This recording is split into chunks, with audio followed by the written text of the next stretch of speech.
streaming CBS News Bay Area. Thanks for joining us this Thursday. I'm Ann Makovic. Here is a look at some of our news headlines this morning. The ripple effects from that United Airlines ground stop still impacting some passengers today. This is a look at SFO this morning, where some flights are canceled or behind schedule. Last night's ground stop lasted for hours at airports across the country. The airline blames a technology glitch. Company says it is covering meals and hotels for travelers affected by this. President Trump's tariffs now in effect in dozens of America's trading partners. They went into effect at midnight. Before today, almost every country's goods were subject to a minimum 10% tariff. Right now, rates vary substantially depending on the country. For example, tariffs on goods from Brazil are 50%, India 25%. President Trump touted on social media that billions of dollars are flowing into the U.S., but economists say this means prices will go up for Americans. In the North Bay, today is day 3 of the city workers' strike in Nevada. Building inspectors, street maintenance workers, and parks and rec staff all hit the picket lines on Monday. They are demanding more money and help with staffing shortages. The city says their labor negotiation team has offered raises. They say the union decided to strike instead of continuing negotiations. The massive wildfire on the Central Coast has now torched through more than 150 square miles. That is about twice the size of the city of Oakland. The Gifford fire broke out Friday in the Los Padres National Forest in Santa Barbara County. Things are going to be even tougher for firefighters as they brace now for a heat wave. So let's get a check on our first alert weather forecast here in the Bay Area. Have a bit of a warm up. Meteorologist Jessica Birch has our forecast. Well, we're still dealing with warm weather this afternoon in our inland areas. More 90s in places like Antioch, 80s into Concord. We have low 80s in the Santa Clara Valley with 80s all the way up into Santa Rosa. So all of our inland areas are kind of around the same spot when it comes to our daytime highs and relative humidity too. It's still pretty low into the afternoon hours. Now we're back into the upper 60s in San Francisco today. Yesterday we topped off in the 70s, which was warm, but not that average actually around this time of year. Now as we take a look at the next couple of days, we're continuing to warm up a little bit more into this weekend. Once this area of low pressure moves away, that actually allows for high pressure to build in, diving into our Friday, Saturday, and Sunday forecast. And that's going to give our temperatures a little bit above average conditions into early next week too. Now, this morning we kicked off with some misty conditions along the coast. We can still see that drizzle linger into the noon hour just along our shoreline, but for the rest of us, it's dry and sunny in our inland spots, cloudy and cool along the peninsula today. And here's what we're gearing up for when it comes to the winds into this afternoon. Starting off nice and light throughout most of the Bay Area, but it does start to kick up, especially in places like San Francisco, all the way up into Fairfield, up to around 20 to 25 mile per hour winds expected into the evening hours tonight.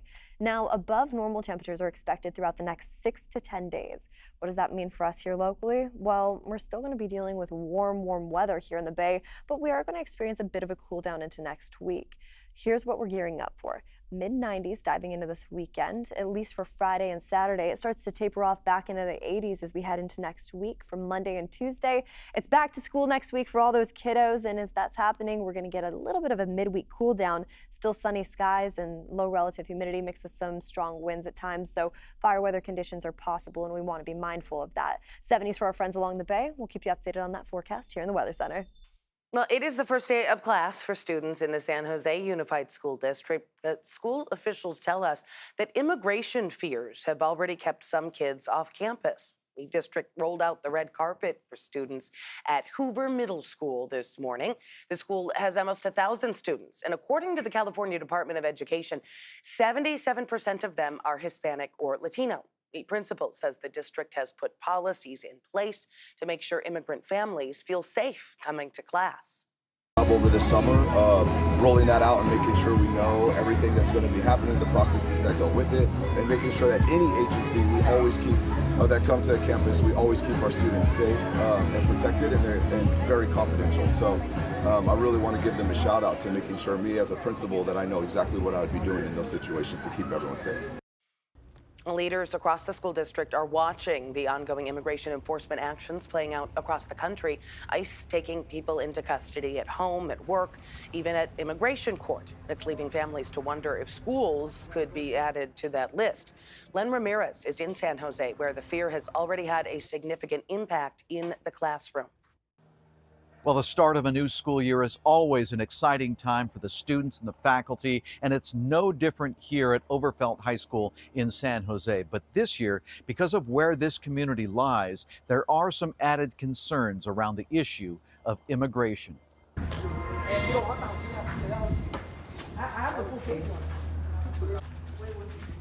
At Overfelt High School, student athletes are some of the first to return to campus, even though classes haven't started yet.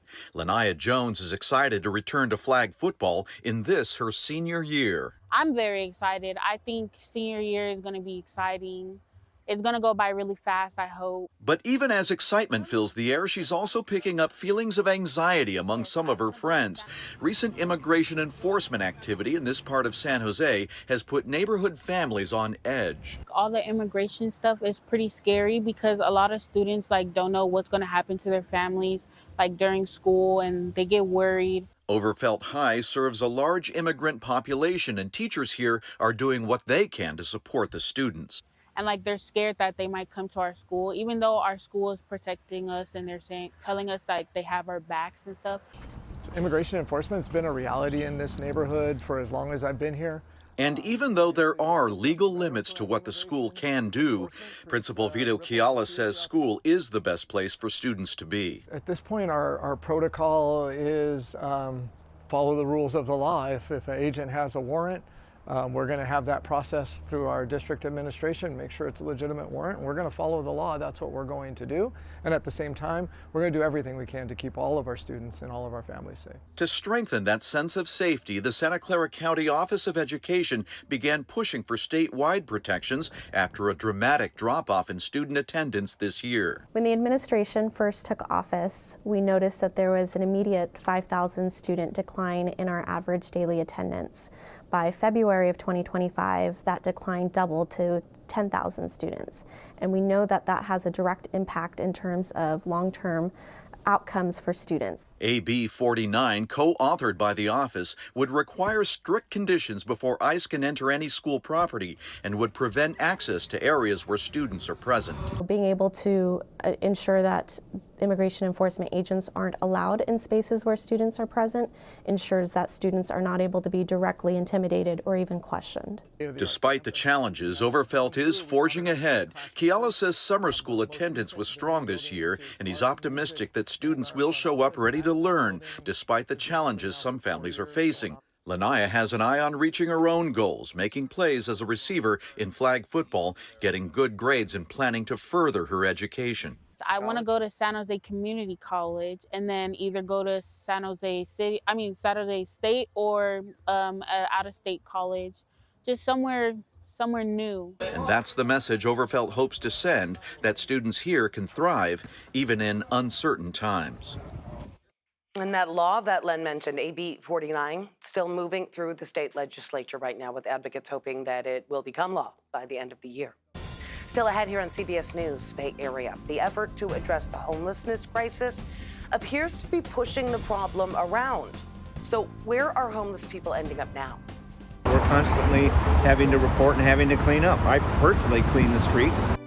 Plus, injured children from Gaza have arrived here in the Bay Area. We're going to meet the local volunteers and doctors, making sure they get the care they need.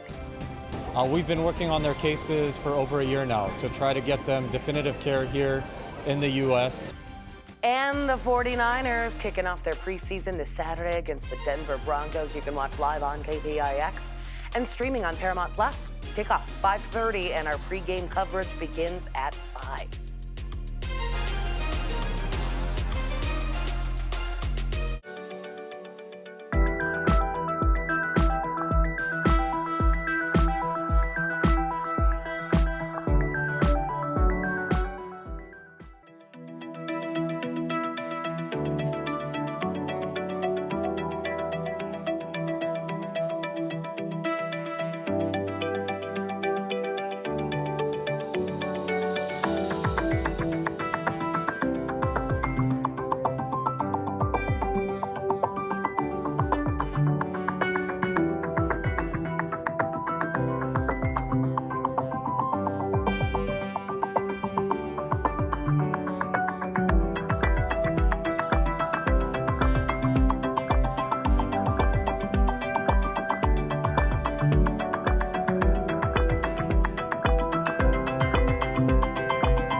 Well, throughout the Bay Area today, we're still dealing with warm weather in our inland spots. 80s in the forecast today, but they quickly jump into the 90s. Upper 90s, too, as we head into our Friday forecast. So we're starting off this weekend real warm, but notice that gradual cool down day by day.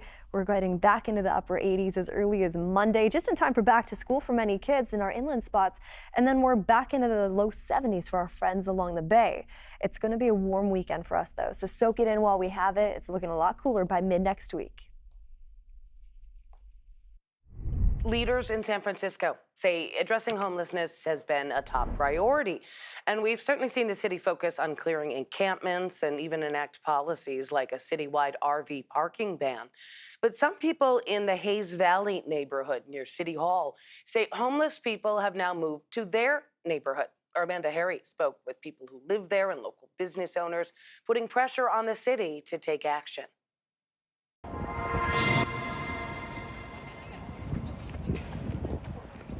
Residents and business owners in Hayes Valley say what used to be clean and friendly streets are now littered with people making them their home. Primarily, lying on the sidewalk or in a doorway or in bushes. And most are, from what I can kind of ascertain, are suffering from mental illness and or drug addiction.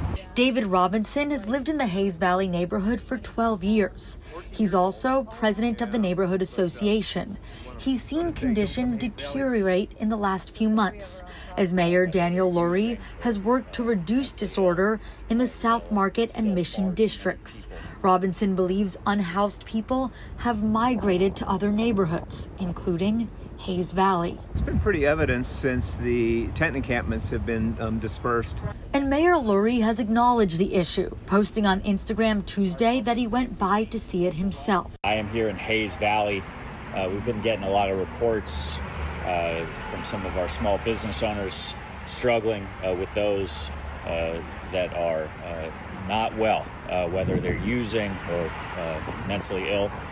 We got still far too many people on our streets overnight, leaving debris and making too many families feel like they don't have safe and clean streets. Robinson says it breaks his heart to see people in this state, and the streets of the neighborhood he loves fall into disarray.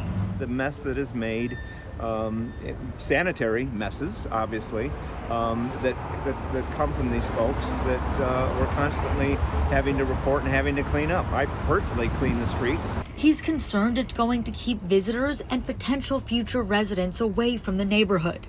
But business owner Lloyd Silverstein says this is a citywide problem, not a Hayes Valley one. I don't see it as any different than any other neighborhood. What he believes is different is the way people of Hayes Valley have tried to advocate for themselves. Silverstein's family has owned Optical Underground since 1911. It used to be in Union Square. 8 years ago, he moved his business to Hayes Valley. In that time, he says the police captain for the neighborhood has changed about a half dozen times. We have to stay on them all the time to keep our foot patrols here, to keep our police ambassadors here, to keep the neighborhood ambassadors here. The minute we go quiet, they move those resources somewhere else. The city has limited resources. They can't cover every neighborhood. So it's the squeaky wheel that gets the grease. Robinson is hopeful that with the extra attention the community has drawn to the issue and the mayor's help, they can reverse the recent trend. My hope going forward is having a city where, we can be looked at throughout the country and the world again as the place to visit, and of course, as residents, the place to live. Israeli Prime Minister Benjamin Netanyahu says Israel plans to take control of the entire Gaza Strip. That is according to the Wall Street Journal. This announcement coming ahead of a security cabinet meeting this week. It's been nearly 2 years since the October 7th Hamas attack, which sparked the ongoing war in Gaza.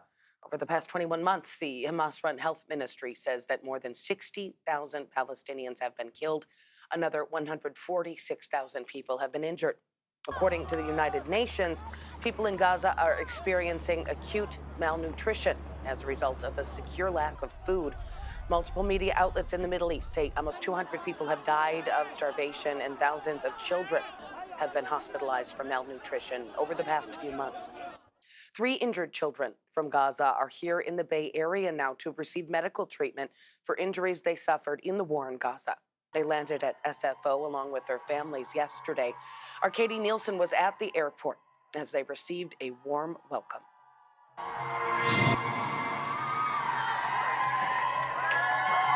It was an emotional and exciting welcome for the children and their families, greeted by volunteers and also the doctors who helped coordinate their treatment, like Dr. Mohammed Subeh. Our goal really is to provide them with the best care we can to give them, the best opportunity at healing. He's an emergency room doctor in the South Bay and went to Gaza twice in the past few years as a healthcare volunteer. That's where he met 6-year-old Hazal, 8-year-old Enes, and 14-year-old Leanne. I haven't seen them for almost a year. And so this is a big reunion for me personally as, not as their doctor, but as just like, as a good, very close friend. All 3 children were injured in separate bombings in Gaza, with Hazal and Enes both suffering traumatic leg injuries, and Leanne dealing with severe burns and shrapnel embedded in her foot and leg. Some of them have orthopedic injuries that really require multiple complex surgeries, rehabilitation, and as you can imagine, with the annihilation of the healthcare infrastructure in Gaza, this is not possible. We cannot do this on the ground in Gaza. The number of children in Gaza that currently need significant medical care is in the tens of thousands. So it is absolutely not something that the healthcare system there can accommodate. The group Heal Palestine helps children and their immediate family members come to the U.S. on medical visas. They find private donors to pay all their medical bills, plus host families who can offer places to stay close to the hospitals. The first issue that will be addressed for all of the kids is malnutrition. We have nutritionists and various other specialists on board to see how we can really give them the best chance at maximizing this treatment. In addition, the children will receive dental care and mental health services, plus will also have some much-needed downtime just to enjoy being kids. All of them and all of their family members have never seen the world outside of Gaza, which is 2/3 the size of the city of San Jose. The 3 children who arrived here today will all be treated at different hospitals: El Camino, Santa Clara Valley Med Center, and Kaiser Oakland. Once their medical treatments are complete here in the U.S., Heal Palestine will get them to Egypt, where they'll help them with housing and also education.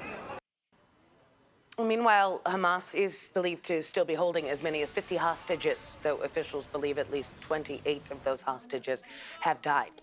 Last week, the U.S. envoy to the Middle East visited with the families of the Israeli hostages in Tel Aviv, met with President Trump on Monday to discuss plans on how to get humanitarian aid to Gaza. Still ahead here on CBS News Bay Area, it has been 80 years since the bombs dropped on Hiroshima and Nagasaki. How a haunting relic here in the Bay Area serves as a reminder of the dark past.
a very normal summer-like day for us here in the Bay Area, especially in San Francisco too. And as we head into the afternoon hours today, we can see gusts anywhere up to around 20-25 miles per hour in places like San Francisco, Half Moon Bay, Bodega Bay, and all the way over into Stinson Beach too. A little bit lighter along the southern coastline, and then you make your way off into our inland spots along the Delta, up to around a 20-mile-per-hour wind gust there. But temperatures are expected to be above normal throughout the next 6 to 10 days. And here's what it's looking like already.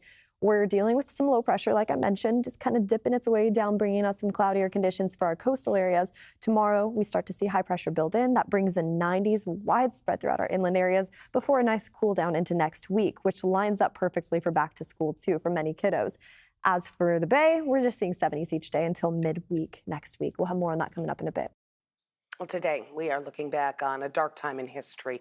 This week marks 80 years since the United States dropped the world's first atomic bomb on Hiroshima, Japan. The day was August 6th, 1945 at 4:15 p.m. Pacific time.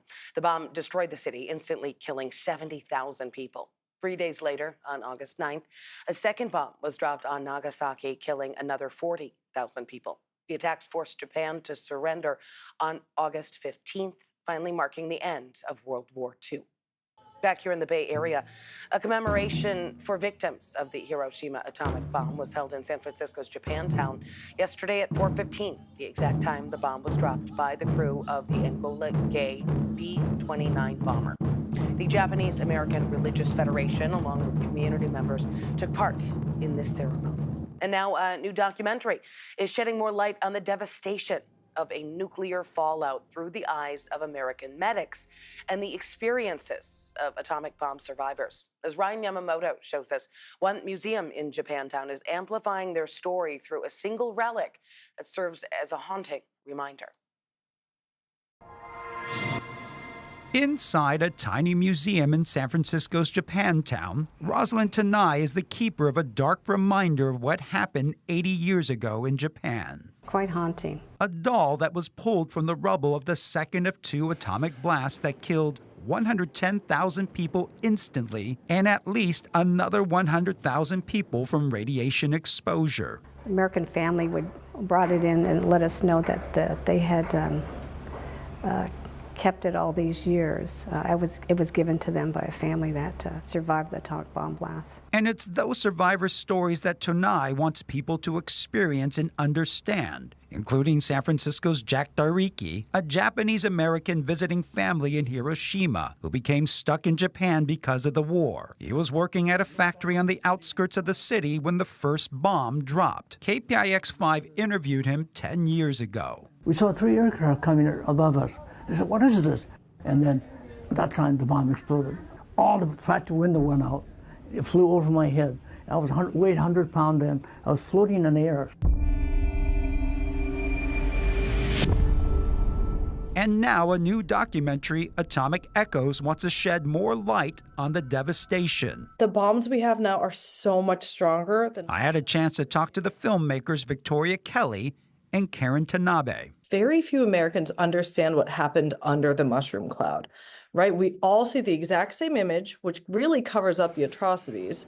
And then we stop there in the history books. Tanabe's great-great-uncle was part of the rebuilding effort in Hiroshima, and Kelly's grandfather was an American medic in Nagasaki who witnessed the effects of peak radiation sickness. He suffered from PTSD and died at the age of 42. The film interviews other American medics who talked about what they saw. And they were really torn, like they were really proud of their service. And at the same time, all of them said, we were there and we can't ever have these bombs happen again because they were the worst thing we've ever seen. For Tanai, it is a topic still relevant today. We're on the cusp of a nuclear buildup. This is really a call for world peace, so we really need to take a pause and take a look at the human costs and the consequences of a possible nuclear fallout. Her hope, history that happened even 8 decades ago, will never repeat itself.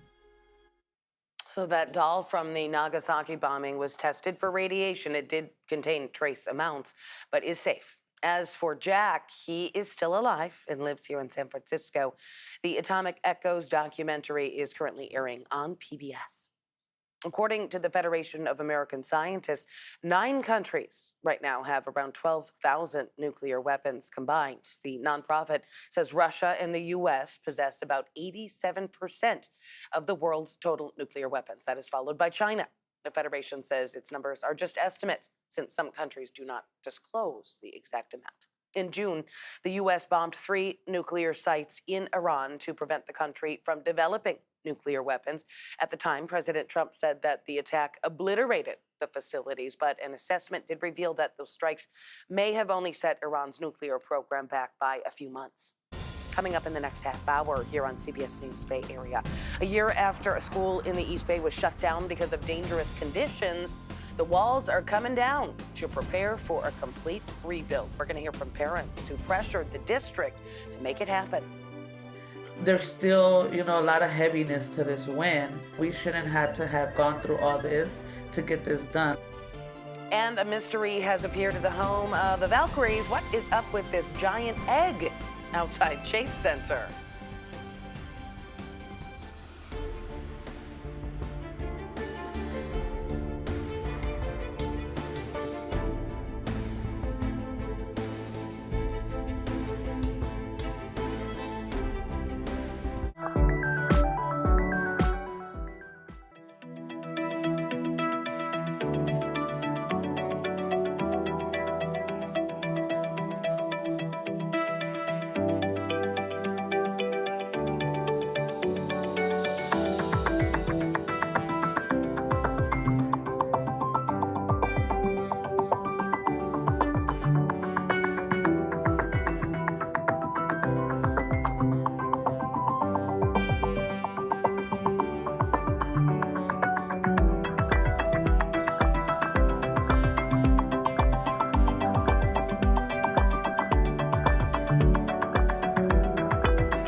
You're streaming CBS News Bay Area. Thanks for staying with us this Thursday. I'm Ann Makovic. Here is another look at some of our news headlines.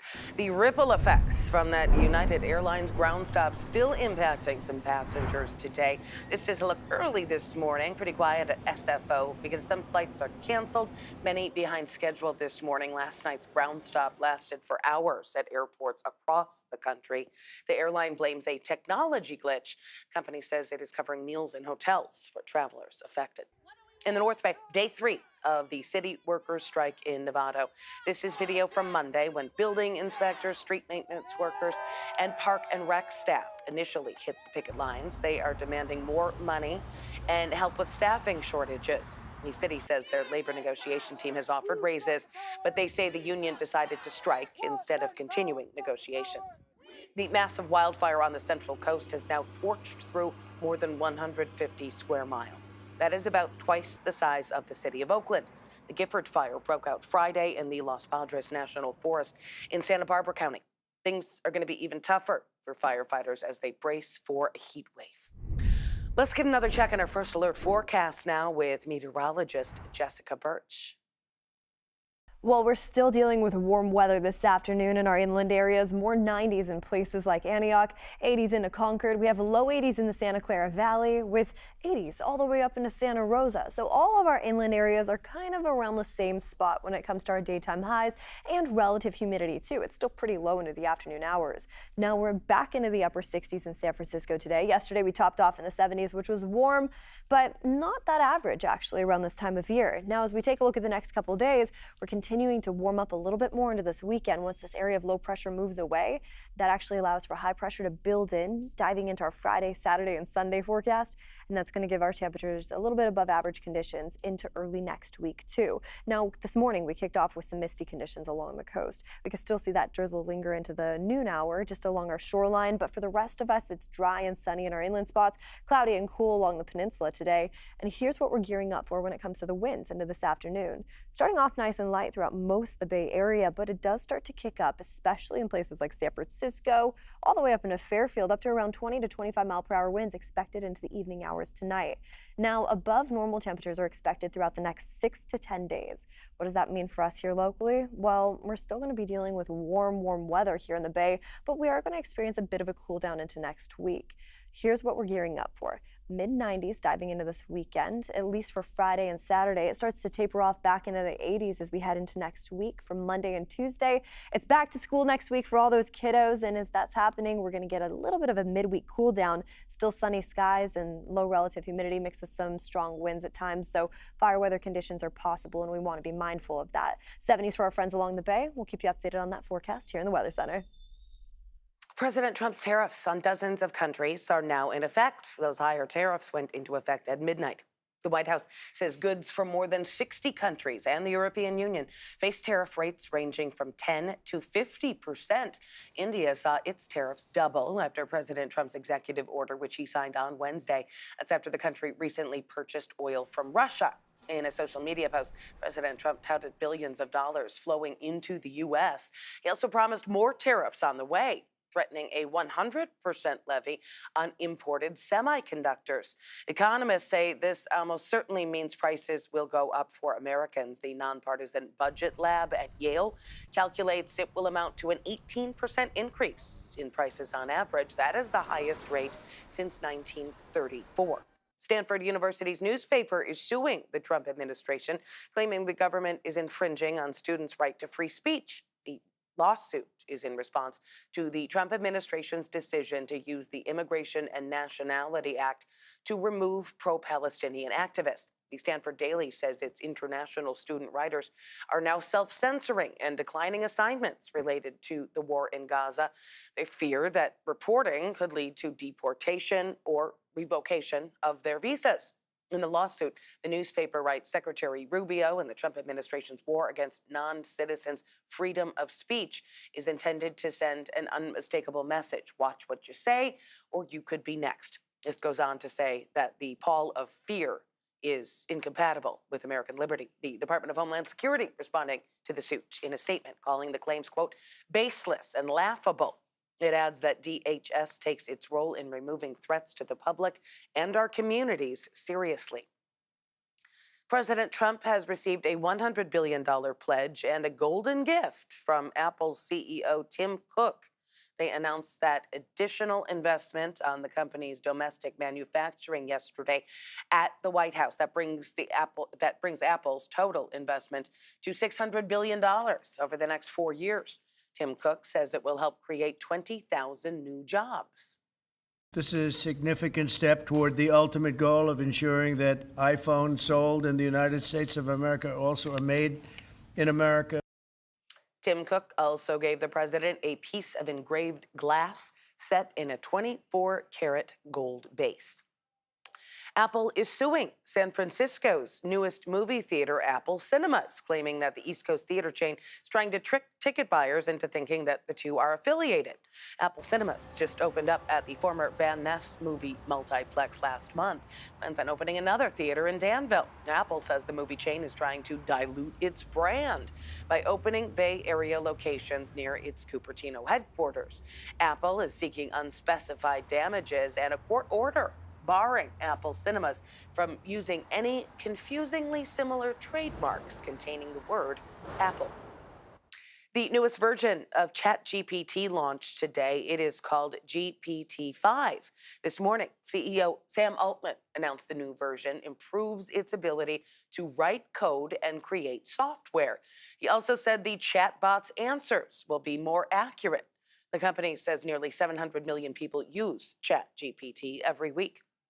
While many students are heading back to school this week, one elementary school in the East Bay is not going to have students back in classrooms anytime soon. Stege Elementary in Richmond is going to stay closed for another year as the campus is demolished and rebuilt from scratch. The old school was deemed to be too dangerous, but only after a group of angry parents and advocates pressured the district to make some changes. Our John Ramos spoke to some of them about the lessons learned. This time next year, there should be a brand new Stege Elementary School on this site. It's something parents and community members fought long and hard for. And while that is good news, the process of getting here hasn't left people with a lot of trust in the district.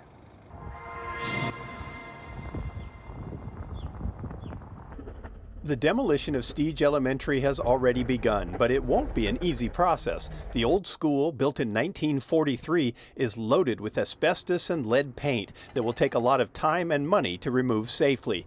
But when the new school is built, it will be a dream come true for Lakeisha Mitchell-Keith, who helped spearhead the effort. And just the idea that they will get, these children will get the resources that they deserve and have deserved for decades. I mean, just that opportunity is, it fills me with joy. For decades, Stege fell into disrepair while other schools were prioritized.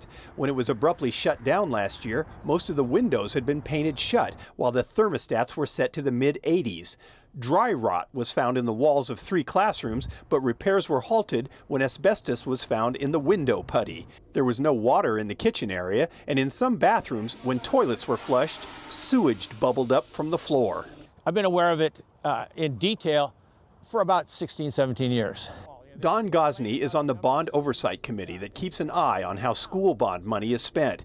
He's been disgusted for years over the way Stege was passed over for repairs. And while many angry parents have blamed it on racism, Gosney says a former board president convinced him it was more about politics. Stege is, 92.9% minority, and they don't count as much as some of the other groups here in West Contra Costa County. Do people really say that in meetings when they're making decisions? Not when they're making decisions, but in the background, yes, they did. That same guy, frankly, he said, F Stege, they can't vote for me. The district now plans a full rebuild of Stege after it says it found an additional $18 million in its budget.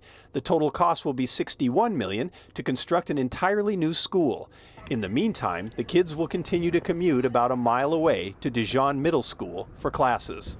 Overall, what did you learn from this experience? That our elected officials aren't nearly as smart as we would hope they would be. They're not as honest as we would hope they would be. That there's not as much transparency in the process as the public demands. Guadalupe Añana got so involved in the fight as a parent that she eventually ran and won a seat on the school board. Even though this is a win, there's still, a lot of heaviness to this win on the parents' perspective, right? Like, we shouldn't have to have gone through all this to get this done. Do you think the district itself has learned something from this? I hope so. I hope so. And I am there to ensure that, at least with my time, that we are holding people accountable so that we can ensure that this does not happen again. But Lakeisha has decided to take the path of diplomacy. She's staying positive and doesn't think it's productive to dwell on the anger of the past. I believe that they've seen that there were mistakes made, that there were things that should have been done. And as far as I'm concerned, as long as they're moving forward to getting it done, that's the key. But let me be very clear. We will not rest until we see trucks come in and start demolishing the building and the workers come in. It's a time-honored approach in politics when you're dealing with a former adversary. Trust, but verify. Well, the current timeline shows the new Stage Elementary should be ready by the start of the next school year. In the meantime, students are going to school about a mile away at Dijon Middle School. Coming up next, what could be inside this giant egg? We'll tell you about the mystery violet dome coming up at Thrive City next.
Throughout the Bay Area today, we're still dealing with warm weather in our inland spots. 80s in the forecast today, but they quickly jump into the 90s. Upper 90s too as we head into our Friday forecast. So we're starting off this weekend real warm, but notice that gradual cool down day by day.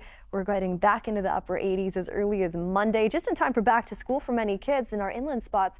And then we're back into the low 70s for our friends along the bay. It's going to be a warm weekend for us though, so soak it in while we have it. It's looking a lot cooler by mid next week. We are just 2 days away from the Niners taking on the Broncos in the first preseason game at Levi Stadium. You can watch it on KPIX and streaming on Paramount+. Kickoff 5:30 p.m. on Saturday. The 49ers returning to the practice field today, and as Matt Lively shows us, there will be a few familiar faces in Santa Clara. This is the Audi Red and Gold Report. The 49ers will play their preseason opener Saturday night against the Denver Broncos. But before we talk about the game, the two teams have something else on the schedule. We're talking about practice. Not a game, not a game, not a game. We're talking about practice. The 49ers and Broncos will hold a joint practice Thursday in Santa Clara, a chance to compete against another team and also see a few familiar faces. Dre Greenlaw and Talanoa Hufanga both signed with Denver in the offseason. Love everything about joint practices, you know, being able to compete against another team finally. You know, you beat up on your own guys all the time. You know, getting some fresh faces here will be exciting, of course. seeing Huff and Dre. You even see Mike McGlinchey over there, DJ That's Jones. right. You know, there's a lot of 49ers over there in Denver. I'm Matt Lively with the Red and Gold Report. And again, CBS News Bay Area is your home for Niners preseason football. You can watch the Niners taking on the Broncos Saturday, live on KPIX, streaming on Paramount+. Kickoff is at 5:30, and our pregame coverage begins at 5. The Golden State Valkyries are hoping for some redemption this weekend after a tough loss last night against the Las Vegas Aces. The Valkyries lost 78-72 at Chase Center. That is back-to-back wins for Vegas over Golden State. The Aces handed the home team one of their worst losses of the year on Sunday. The Valkyries now have a 14-15 record, putting them in 8th place. In 9th place, right behind them, the LA Spars, who they host on Saturday. There is a mystery, meantime, at Chase Center. A giant violet egg has appeared at Thrive City. Take a look, you can see that is sitting on a small nest of feathers. Kelsey Thorit is trying to crack the case. Well, we are here at Chase Center in Thrive City because a mystery is bubbling. This violet egg with some gold speckles showed up at Thrive City this morning, and we're still trying to figure out exactly what it is. You can see it's this beautiful violet color that we've been told may or may not be a coincidence, as the same color as the Golden State Valkyries, but it's still very unclear what it is. So we brought in the Valkyries' own wildlife expert, Kenny, to come tell us what you think this is. Now, Kenny, I see you are dressed for the part as the wildlife expert, so you clearly know what you're talking about. What do you think this is? It's obviously an egg. The shape, pretty sure it's a bird egg, which is really exciting for bird lovers like myself. Okay, yeah, and I see there's some feathers down here on the bottom, so I think you may be right when it comes to the bird theme. A little bit of nesting, yeah. Good. Have you ever seen an egg this big before? I have not seen an egg this large before. This is amazing. What do you think that may mean? It's an extraordinary situation, of course. So when we look at an egg, I know, it takes a bit to hatch. What could we expect maybe, over the next few days or anything when it comes to this egg? And I know you also have to kind of keep it safe because they are fragile. Yes, and we don't know what's going to happen. Anything can happen. It's extraordinary, for sure. It does seem to be a big egg mystery here at Chase. So we're going to wait. Hopefully Kenny gets more information. He can examine the egg, and we'll hopefully learn more soon. But for now, back to you guys. Well, you can make it a basketball day this Saturday. Pix Plus 44, Cable 12. We're going to have that Valkyries game as they take on the LA Sparks. And then you can watch Caitlin Clark and the Fever take on the Chicago Sky. Coverage starts at 5 p.m. Coming up, Sharon Chin introduces us to this week's CBS News Bay Area Icon Award winner. And one of San Francisco's iconic painted ladies is opening her doors as an art museum. How it hopes to spread joy with another more controversial symbol of the city.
if you have spent any time walking around San Francisco, then you have probably seen these honey bear decals in windows.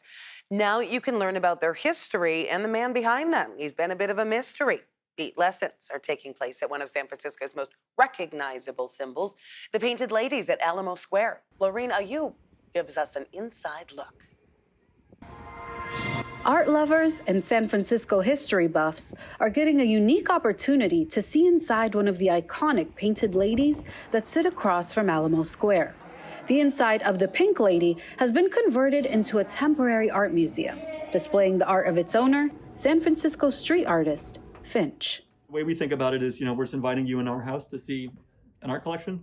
The transformation into art gallery is the latest in a winding road for the artist and the historic landmark. My wife and I attempted to remodel that house for our family, and we spent 2 years trying to get permits, and were unable to. And put the house on the market, but it was a bad time in 2022, so took it off the market, and it's sat empty ever since. But empty no more. The exhibit features all 116 honey bear paintings from across Finch's career, and a chance for attendees to get a rare look inside a Painted Lady. During a visit with the artist at his San Francisco studio, he spoke about the origin of the now infamous bear. To me, the honey bear is positive, nostalgic, and inclusive. So it's something positive for people to enjoy. It harkens back to a childhood where you want sugar, frankly, but it's got like positive vibes. And it's inclusive because doesn't require a lot of cultural knowledge. You see it, you can understand it right away. You don't have to have, studied art history to get what it means and to enjoy it. The free experience is welcoming locals and tourists alike. That includes visitor Luciana Hernandez from Mexico, who says she's a fan of both Finch's art and the hit show, Full House. Well, it's amazing. As a tourist, it's fun to come here. Now they open it up for a museum, so it's amazing just to come here, get inside, and now, seeing all these little bears we have here that became so famous. It's amazing. And while the bears may look sweet, they take painstaking, handcrafted work to create. Beyond his collectible pieces, Finch's murals, many commissioned across the city, have become a recognizable stamp on San Francisco.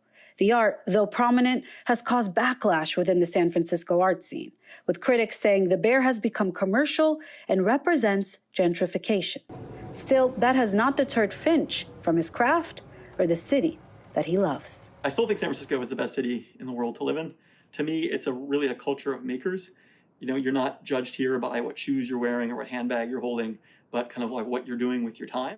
With each honey bear reflecting a different community or theme, Finch says his mission is simple: to spark joy through art. To me, if you're having a bad day and you see a happy painting, maybe your day gets a little better, right? So I say that life is hard enough without sad art. So I'm just trying to bring some positivity, and I like seeing that myself, and I hope to do that with my own art for other people. Bringing positivity and a unique experience in an iconic location. So the museum is open Wednesday through Sunday from noon to 8 p.m. through October.